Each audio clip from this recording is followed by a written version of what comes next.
Assalamu alaikum, my dear students. How are you all? Today we are going Alaikum assalam. to have presentations regarding different types of anemia, non-nutritional types of anemia, and other types of anemia. So here we go. Who is the first participant? Iram. Iram. So Iram, start presenting, please. Okay, ma'am. Assalamu alaikum. My name is Iram Amin, and I am going to explain the part of hemochromatosis. Yes, continue, Iram. Ma'am, next slide. Next. Yes.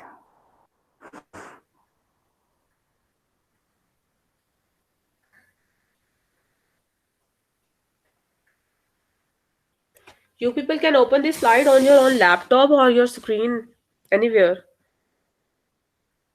Okay. because it would be difficult for you to read from this slide.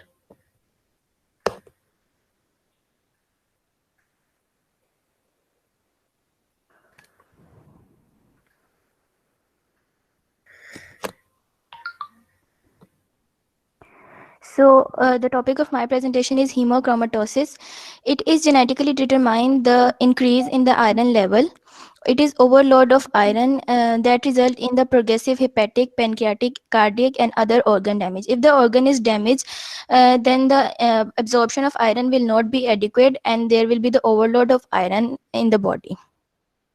It results in people absorbing 3 times more iron than the normal people which do not have hemochromatosis. Then the two genes that are known as homozygote, which will die of iron overload unless they donate blood frequently. If the person have the iron overload, if he or she donate blood frequently, then it will be normal. Otherwise, it will not be normal. The iron level. Men are particularly susceptible to hemochromatosis more because they do not go through the cycle of menstruation, pregnancy, or lactation, and their iron is not lost. That's why their iron level or hemochromatosis in men is more than the women. Excess iron is stored as ferritin and hemosiderin in the macrophage of liver, spleen, and bone marrow. Hepcidin, it is an enzyme that controls the plasma concentration level in the body and the distribution of the tissues of iron in the body. Now, the diagnosis of hemochromatosis can be done by many tests like DNA testing, serum ferritin level, serum iron concentration in the body. The symptoms in the early stage of hemochromatosis are same as iron deficiency, like fatigue, pain, headache, etc. But in later stage, the symptoms are more like chronic abdominal pain, aching joints, and menstrual abnormalities. There are many treatment for this iron overload. Like first, the weekly phlebotomy of for 2 to 3 years may be required to eliminate all excess. It is the type of blood donation in which the iron level will be maintained. Iron depletion with intravenous desferrixamine B. And the medical nutrition therapy. In medical nutrition therapy, we the person who have iron overload, he or she should contain less ingest less iron food. They should avoid vitamin C and alcohol supplements, vitamin C supplements and alcohol. They should avoid food that are highly fortified with iron, like highly fortified iron cereals or flakes, etc. And they should contain never ingest the dietary allowance of iron more than normal.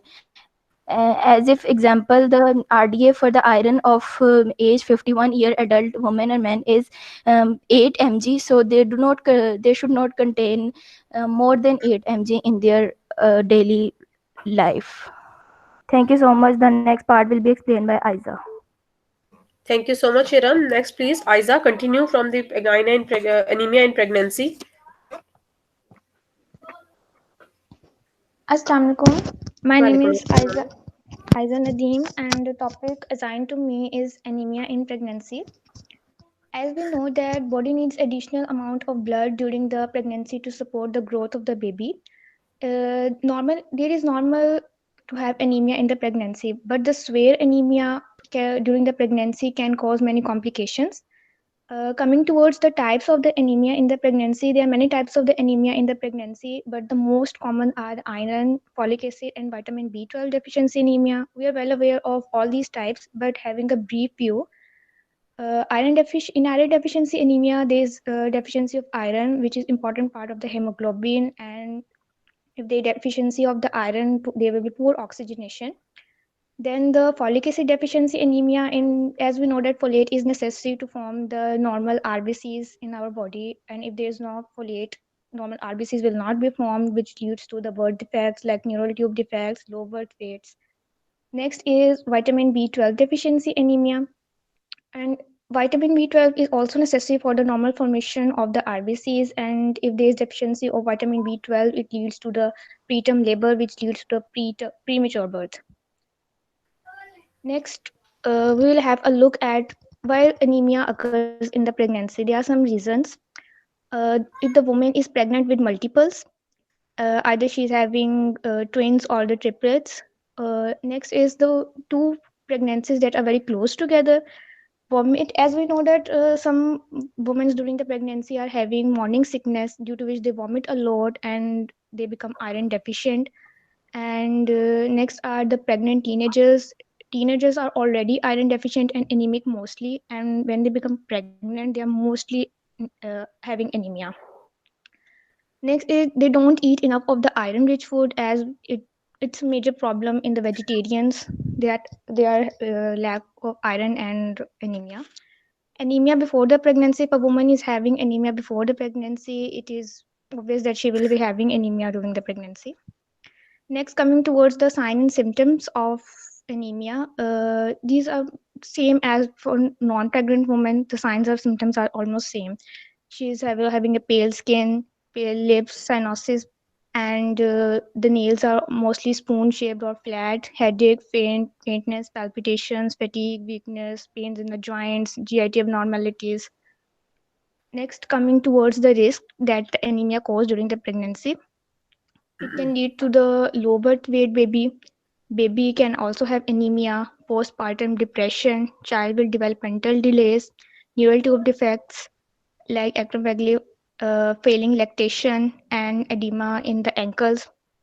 Next, we come towards Aisa, that. please अपने mobile का camera को थोड़ा सा आप सीधा कर लें. Please put it vertically so that we can see you properly.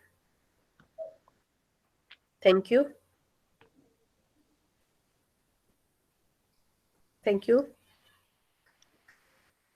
Resuming my topic, which is we're coming towards the diagnosis of the anemia. The first stage is hemoglobin and hematocrit values, which tells about the hemoglobin and the number of RBCs. It's the most basic test, but it doesn't tell about which type of anemia it is. Then we come for further testing, we go towards the blood cell indices, which tells about hemoglobin content and the size of the RBCs, serum ferritin level, serum iron level, and serum transferrin level, as well as for the plasma ferritin, plasma iron, plasma transferrin. Then total iron bearing capacity of the transferrin, bone marrow aspiration test, which tells us about the aplastic anemia. In bone marrow aspiration test, we take the sample of the liquid part of the soft tissues of the bone. Next is free erythropoietin receptors, which are mostly in the iron deficiency anemia. Then another method is radioazacate. It differentiates between vitamin B12 and folate deficiency anemia. And this tells about both the vitamin B12 levels and the folate levels. Then the homocysteine and methionine levels, it also tells about the vitamin B12 deficiency anemia. Further, many tests, including the Schilling's test, soluble serum transferrin receptors, serum folate levels, to tell about the folate deficiency anemia. Next, coming towards the management of the iron deficient, management of the anemia. First, mostly supplements are given. First, we try food, but during the pregnancy, as we know that supplements are needed. Mostly the women are iron deficient, so the iron supplements are given for a normal pregnant woman, non-anemic pregnant woman, 30 milligram supplements are needed. But for a pregnant woman, anemic pregnant woman, the supplement amount is doubled. Liver is given, as we know that liver contains iron and vitamin B12 and folic acid, all the three minerals and vitamins. Then green vegetables, which contain both iron and folic acid.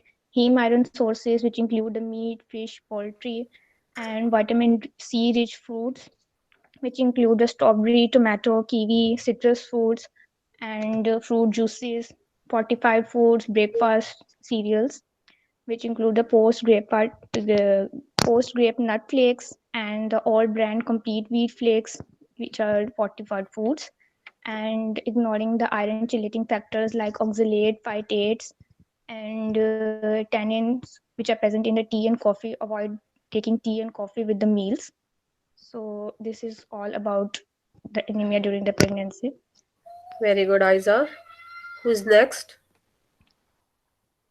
Assalamu alaikum, myself Ilsa Kamal, and I am going to explain the anemia of the chronic diseases. Basically, it is the continuous inflammation by the chronic diseases which causes the impairment of the iron metabolism and causes a decrease in the red blood cells. It is also known as the anemia of inflammation and the anemia of the chronic diseases. This anemia is itself mild and is the second most common type of anemia deficiency. Second most type of iron deficiency anemia. Next, coming to the causes, it is caused by any type of infection, cancer, chronic kidney disease, autoimmune diseases, which includes rheumatoid arthritis, which is the inflammation of the joints, systemic lupus erythematosus, which is the tissue damage from an immune system attack on the body. Then vasculitis, which is the inflammation of the blood vessels, sarcoidosis, inflammatory disease that commonly affect the lungs and the lump glands. Then inflammatory bowel diseases, chronic rejection of the transplanted organ, heart failure, and obesity. Symptoms. Its symptoms are similar to the iron deficiency anemia, feeling tired, weak, having pale skin, shortness of breath, sweating, being dizzy or feeling faint, rapid heartbeat, and having headache. Next, coming to the diagnosis of this tests that are done to diagnose the anemia, which includes complete blood count, regulatory reticulocyte counts, serum ferritin level, serum iron level, bone marrow examination. Treatment of this anemia includes the blood transfusion, iron given through a vein, or erythropoietin shot, which is a hormone produced by the kidney. Next part will be explained by Fatima.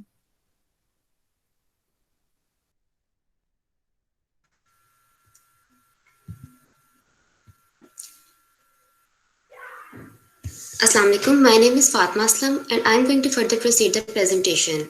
My topic is pernicious anemia. Pernicious anemia is a megaloblastic macrocytic anemia caused by a deficiency of vitamin B12. As we all are familiar with the term anemia, that it is a deficiency of healthy RBCs to take adequate amount of oxygen to body cells or tissues. In pernicious anemia, there is deficiency of vitamin B12, due to which body cannot make healthy RBCs.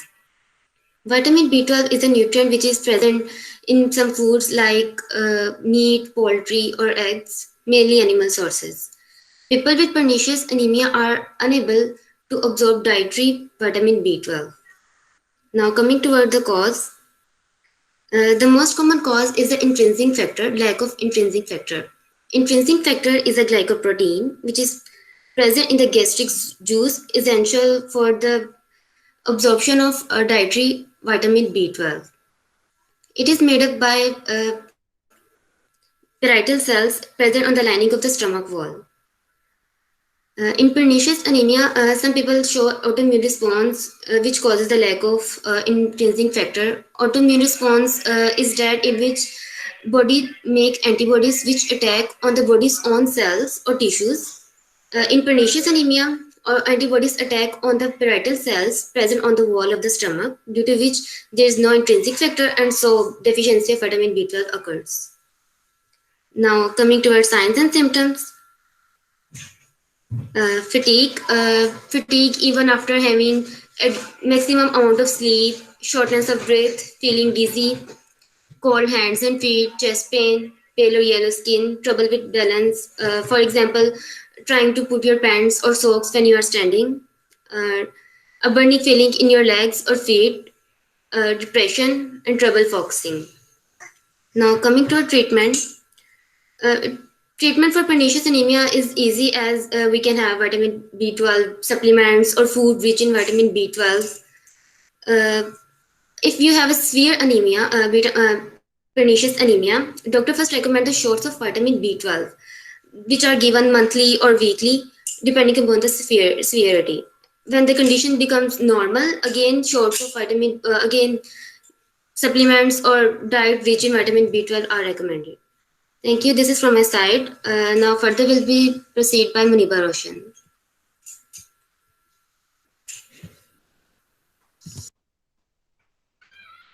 Muniba is not present. अस्सलाम वालेकुम ma'am. Oh, वालेकुम अस्सलाम, कैसी हैं? ठीक हूँ ma'am, आप कैसे हैं? अल्हम्दुलिल्लाह. Today my topic of presentation is megaloblastic anemia. Megaloblastic anemia is the anemia in which number of red blood cells are lower than the normal. As we know that red blood cells transport oxygen to our organs and tissues. When number of red blood cells are lower than the normal, they don't transport oxygen to our tissues and organs. And in megaloblastic anemia, the number of red blood cells are larger than the normal. So they cannot exit the bone marrow and cannot enter into the bloodstream. Therefore, it can lead to the megaloblastic anemia. It causes our folate deficiency and vitamin B12 deficiency. As we know, vitamin B12 is present in the milk, egg, and fish, meat, and in some individuals, they are deficiency of intrinsic factor, which is responsible for the absorption of vitamin B12. So it can lead to the megaloblastic anemia. And folate deficiency, which is essential for the development of red blood cells, healthy red blood cells. Folate is present in the oranges, leafy green vegetables, beef liver. So if people do not eat folate-rich food, it can also lead to the megaloblastic anemia. Its signs and symptoms include fatigue, weakness, diarrhea, glossitis, muscle weakness, paleness of skin, fast heartbeat. And its diagnosis include CBC test or Schilling test, which shows the deficiency of vitamin B12 and folate deficiency. And its treatment include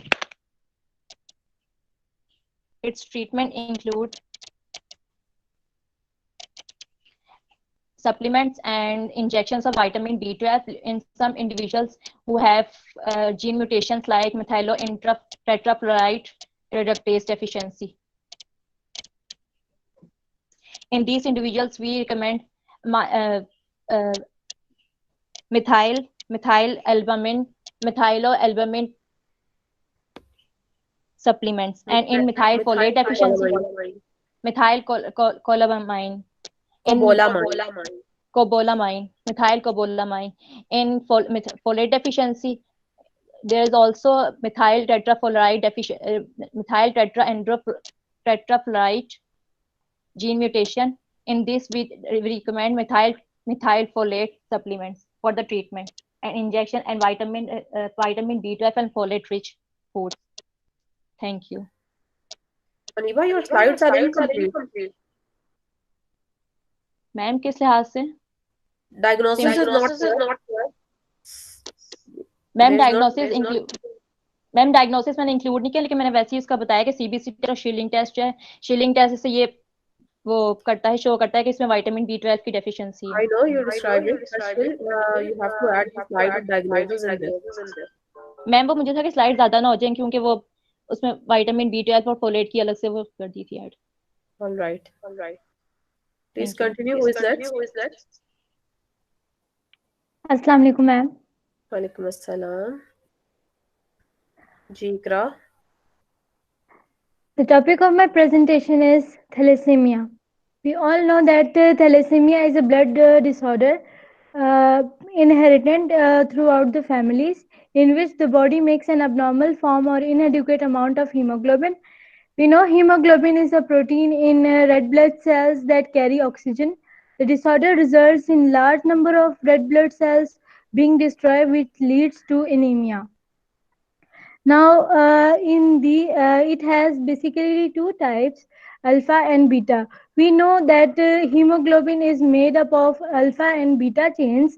So, respectively, if the deficiency of hemoglobin occurs, it can occur at alpha level or beta level. Means at alpha chain or beta chain is mutated in this disorder. So, we will move towards the types of thalassemia, that is alpha and beta. Ma'am slide आगे कर दें.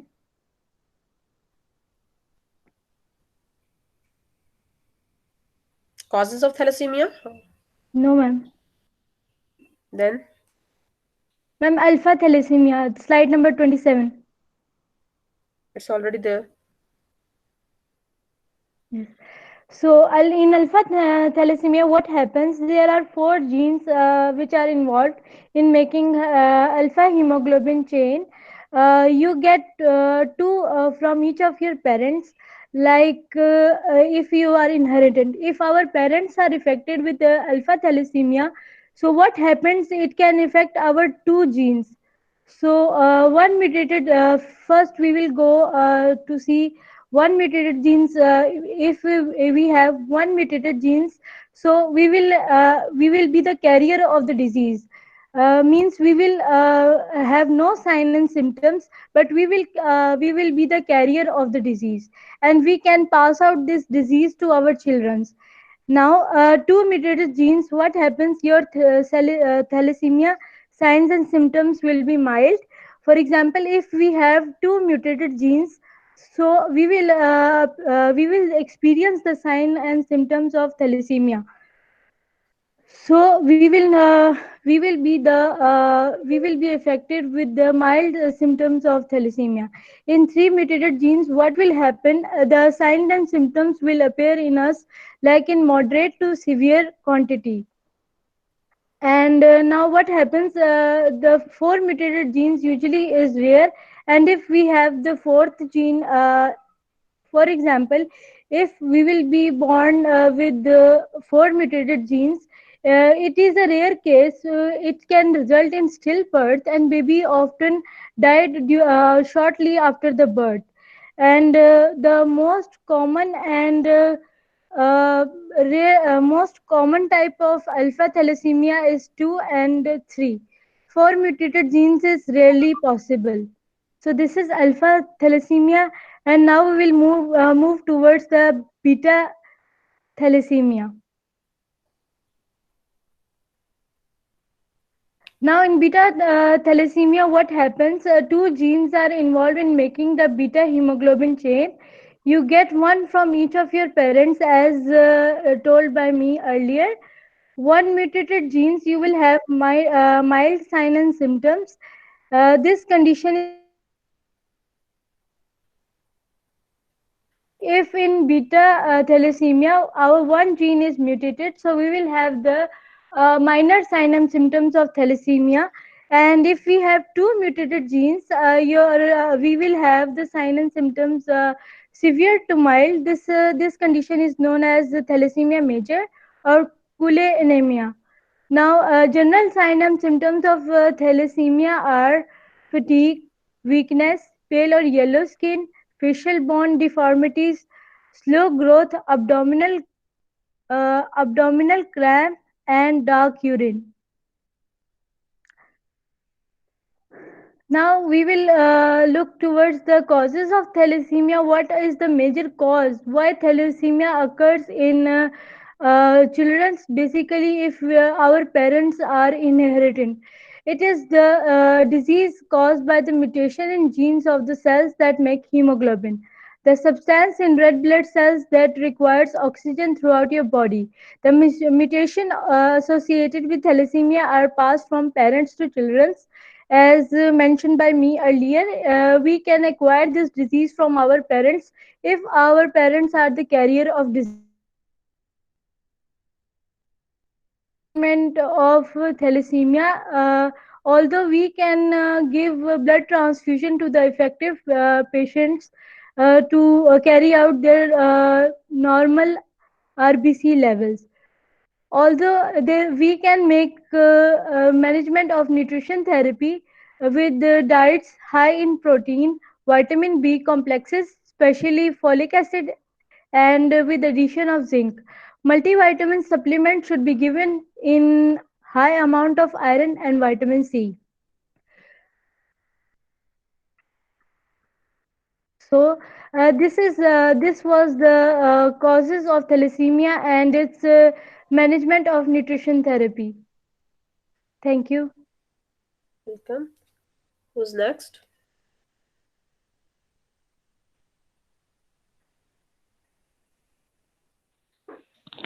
Assalamu alaikum, ma'am. Walaikum assalam. Yaruba, please continue with sideroblastic anemia. Okay, ma'am. My name is Aruba Shad. I am going to represent the topic about sideroblastic anemia.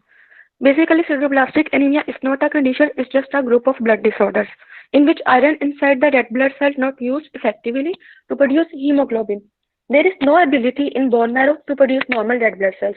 In result, iron can build in red blood cells and give a ring appearance that is sideroblast around cell nucleus. Without sufficient oxygen, brain, heart, and liver can't work properly, so cause symptoms and major long-term health problems. Signs and symptoms are like other types of anemia, like weakness, fatigue, shortness of breath, chest pain with exhaustion, pale skin of the arms and hands, enlarged spleen and liver. Types of sideroblastic anemia. There are three types of sideroblastic anemia: genetic, acquired, and idiopathic. Genetic basically form of the disease in which related to mutated gene. It is usually appears in adulthood. Acquired basically develops after health challenges, exposure to toxins, and nutritional deficiencies. Signs of acquired sideroblastic anemia usually appear after age 65. Idiopathic means there is no cause of the disease. Some people have symptoms of sideroblastic anemia but no genetic and acquired treatment. So there is idiopathic.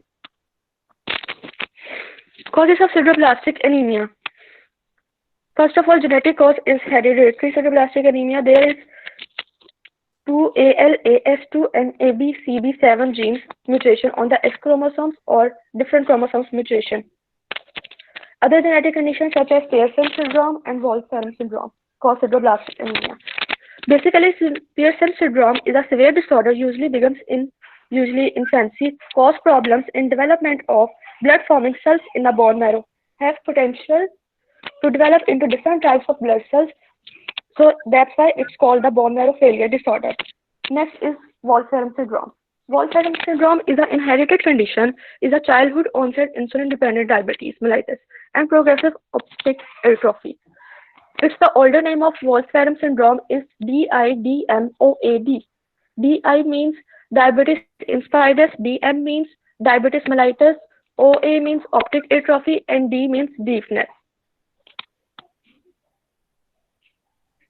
Next is acquired. Acquired means that is result from the health challenges like alcohol overdose, misuse, hypothermia, zinc overdose, deficiency of certain vitamins and minerals like copper and vitamin B6, certain medications that can cause sideroblastic anemia such as antibiotics, progesterone, and etc. Diagnosis. How we can sideroblastic is diagnosed. Sideroblastic anemia, like other types, first of all, we detect in a routine blood test, CBC complete blood count. Then, if the test is abnormal, go peripheral blood smear. Peripheral blood smear is the test in which drop of blood treated with special strain to help identify specific blood disorder and disease. Red blood cells contain altered sideroblast-like appearance. Then we go for bone marrow biopsy or aspiration may be ordered too. In this test, we will small piece of bone tissue is removed and analyzed to check for cancer and other disease. A needle inserted in bone and small amount of bone marrow is withdrawn for study. There is a picture of peripheral blood smear and bone marrow biopsy. Smears of peripheral blood. We can see erythrocytes, lymphocytes, neutrophils, eosinophils, basophils, monocytes, and platelets. bone marrow aspiration and biopsy, in which we insert the needle and small amount of bone marrow is withdrawn for study. Treatment and medical nutrition therapy. Basically, appropriate treatment for sideroblastic anemia is depend on the cause. Like if the acquired condition, then remove the toxin, so such as iron, that will help the red blood cells to form to their in proper form. If the medication is identified the cause, so we have to stop taking that drug and work with your doctor with alternative treatment. Treatment with vitamin B6 pyridoxine therapy. It is helpful for both in acquired and genetic forms of sideroblastic anemia conditions. If pyridoxine therapy is not ineffective, then we go for red blood cell transfusion. Thank you. Next part will be explained by Kinza Bashir. Thank you. Assalamu alaikum, ma'am. Walaikum assalam, Kinza. I'm going to explain the sickle cell anemia. First, what is the sickle cell anemia? Sickle cell anemia is one of the group of the disorders known as the sickle cell diseases.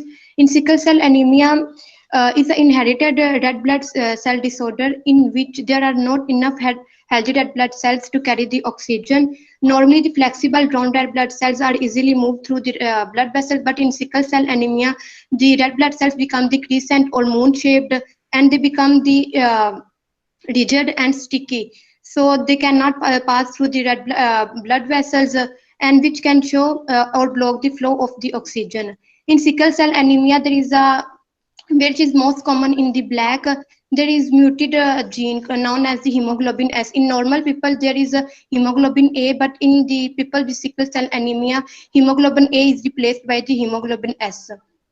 So this red blood cells becomes the moon shape or crescent shape. Next, I am going to explain the symptoms. Symptoms are the episodes of the pain. In sickle cell anemia, there is episodes of the pain. This is because of the pain developed when the sickle cell red blood cells move through the tiny blood vessels in the chest, abdomen, or joints. So pain can occur also in the bones because they cannot move freely through the joints or abdomen. Next is the swelling of the hands and the feet. Sickle cell anemia, in sickle cell, red blood cells block the blood of the flow in the hands and the feet, so it causes the swelling of the hands and the feet.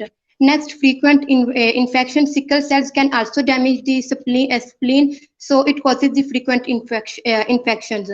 Next, delayed growth or puberty. As the red blood cells provide our body oxygen and nutrients for the growth, a shortage of the healthy red blood cells can slow the growth in the infants and the children and delay puberty in the teenagers.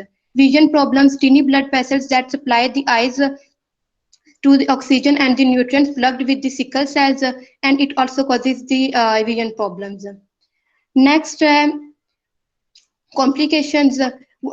Sickle cell anemia causes stroke and also causes the acute chest syndrome. Pulmonary hypertension. Pulmonary hypertension means there is high blood pressure in the lungs and high pressure on the lungs, so it causes the pulmonary hypertension and it is difficult for the person to breathe. Organ damage. When the sickle cells that block the blood flow to the organ and deprive that organ from the blood, oxygen, and the nutrients, so it also can causes the organ damage like liver, kidney, spleen, and can be fatal. Leg ulcers. When it does not supply the nutrients and the oxygen to the leg and hands and the feet, so it also causes the leg ulcers. Gallstone. Matlab its lifetime is very short. Normal red blood cells has the lifetime of 120 days, but its lifetime, sickle cell red blood cells have the lifetime of 10 to 20 days normally, so it degrades rapidly in the liver. When it red blood cells degrade in the liver, it causes it degrade into the bilirubin. When there is large bilirubin in the liver, it causes the gallstone. Pregnancy complications. Sickle cell anemia can increase the risk of high blood pressure and the blood clots during the pregnancy. Next, I am going to explain the diagnosis. Diagnosis. A simple blood test can tell the can check for the defective form of the hemoglobin that underlies the sickle cell anemia. If you or your children has sickle cell anemia, then you can go to a genetic counselor. Then it's treatment and medication and medical nutrition treatment. Its treatment includes the giving the folic acid supplements daily and choose a healthy diet. Eat a variety of colorful fruits and the vegetables as well as whole grains. Drink plenty of water, about 8 glasses of water you have to drink. Avoid temperature extremes because they cannot handle very cold or very hot temperature. Or use over-the-counter medication, pain-relieving medication, ibuprofen and Motrin IB. They have to use medications after. Don't smoke because they are already compromised. Their blood sickle and red blood cells cannot carry the oxygen, so they should not be smoke and take medications. And that's okay, ma'am. Or इसमें at the last surgery is the solution. Surgery is the last solution. And prevent from the infections because infections can cause the more complications and surgical and the other procedures. At the last, stem cell surgeon or blood transfusion is the last treatment of the sickle cell anemia.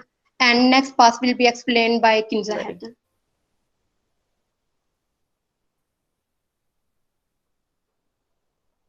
Thank you, Kinza.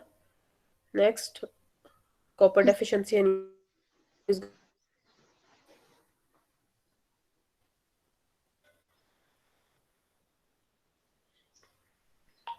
who's there? Who's going to present copper deficiency anemia? Kinza Heather? Yes, ma'am, Kinza Heather. Kinza, we can't hear you. Ma'am, we can't hear Kinza. Unmute your mic, please. Your mic is unmute. Kinza, please tap your picture. Then you can unmute your mic. Yes, we can hear you. Yes, we can hear you now. You can.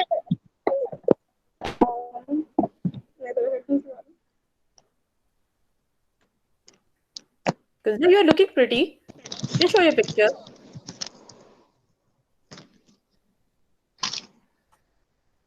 Yes, ma'am. Ma'am, sorry, I had to. Okay. Let's start with Should copper I start deficiency my anemia, presentation? Kinza. Okay, ma'am. My name is Kinza Heather, and today the topic of my presentation is copper deficiency anemia. So in copper deficiency, what basically happens is that we should know the proper function of copper in our body, and in which, ma'am, is my video clear and my voice? What happened? Ma'am, is my picture clear? Yes. Okay, ma'am. Okay, so in copper deficiency, we should know the proper function of copper in our body. And copper, we know that copper is essential for the formation of hemoglobin. And it increases, promotes the absorption, metabolism, mobilization of iron in the body. So it plays an integral part in hemoglobin to transport the iron that is important mineral in the RBCs. So ceruloplasmin is another thing that is the enzyme that is important, that is integral part, that also plays an integral part in the body to transport the iron in the RBCs, etc. And ALA is also another enzyme that is also made up of protein, and that is also important for the iron synthesis, biosynthesis, and for the transportation, mobilization, etc. Now, in this slide, in the copper deficiency anemia, we have known the function of copper that plays in our body. And now we will move on to the next slide.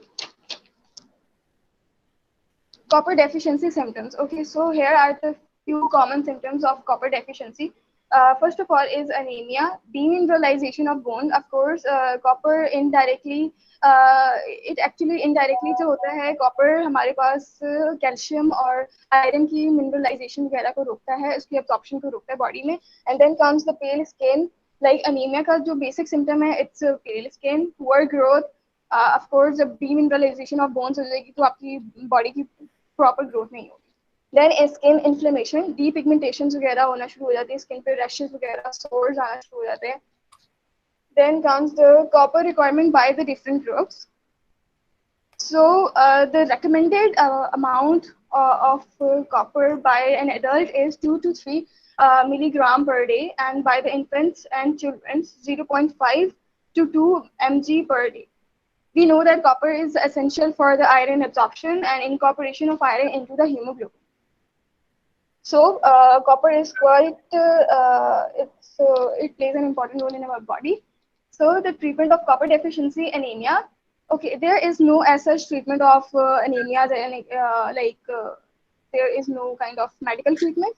We should treat these anemias by the consumption of iron-rich and copper-rich diets. For example, we should avoid supplementation. We should take the iron-rich and the copper-rich foods, except that those जो ज़्यादा इतने important के नहीं होते.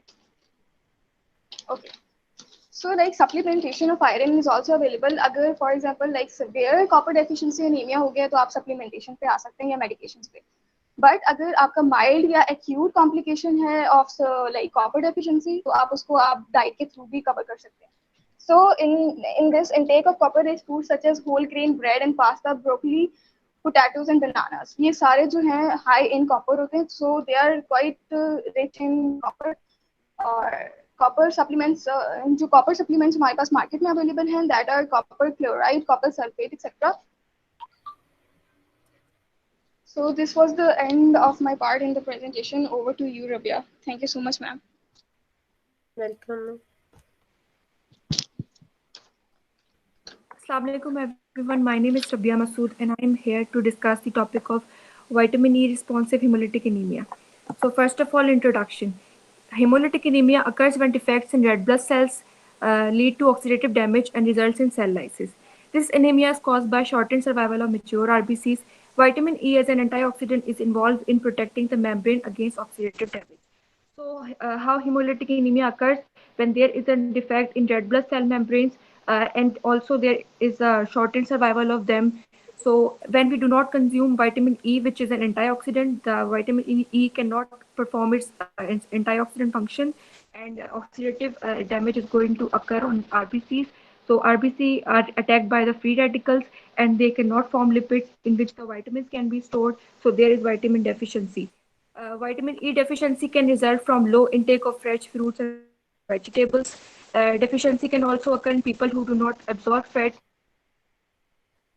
In added, damage to organs like pancreas, bile duct, liver, and also surgical removal of the major portion of the digestive tract can also cause vitamin E deficiency. Now we will check who are at risk. What are the vulnerable groups for this hemolytic anemia? First of all, we have children. Why children? Because of their dietary intake and their food choices, they do not consume enough fruit and vegetables. So that's why. Secondly, we have elder people. Elder people, again, they have because of their dietary habits, and also the major factor is the tubility factors. So third, we have certain studies have shown that men have higher risk for this vitamin E deficiency than women. Lastly, we have premature infants. They need vitamin E since the production of the vitamin E doesn't happen for a baby until the right time, so they need it. Now we will discuss hemolytic anemia in infants. This anemia can occur in newborns, especially in preemies. Preterm infants require more vitamin E than term infants because a premature infant has limited tissue stores and there is decreased absorption of fat soluble vitamins and also rapid growth. So they need more vitamin than a term infant. A premature infant with vitamin E deficiency may experience hemolytic anemia, which we discuss is when a premature infant has vitamin E deficiency, hemolytic anemia can occur, which is the oxidative destruction of red blood. However, this anemia is now uncommon today. Why? Because the advancement has shown, and the milk are now fortified with vitamin E, and there are certain infant formula composition to overcome this vitamin E deficiency. Signs of vitamin E deficiency. Number one is the early hemolysis of red blood cells. Normal lifespan of a red blood cell is the 120 days, but there is early destruction. Peripheral neuropathy, ataxia. Ataxia is the loss of your voluntary movements like walking, picking certain objects. Then we have muscle weakness, retinal damage to blindness, infertility, and last dementia, which is the memory loss. Diagnosis. How can we diagnose hemolytic anemia? Hemolytic anemia are often diagnosed by the signs and symptoms we discussed, also during physical examination and by medical history. If medical history, if person has gone through a recent transfusion or a cardiac surgery. Second, a CBC or blood smear may show various abnormal results because the plasma level of vitamin E in normal adults is about 10 microgram per milliliter, but vitamin E deficient person plasma level drops to 5 microgram per liter. So it is considered the person is considered as vitamin E deficient. Depending on these findings, certain tests are performed. The first test is the test for antibodies for autoimmune diseases. I can't hear you. Ma'am, एक second slide.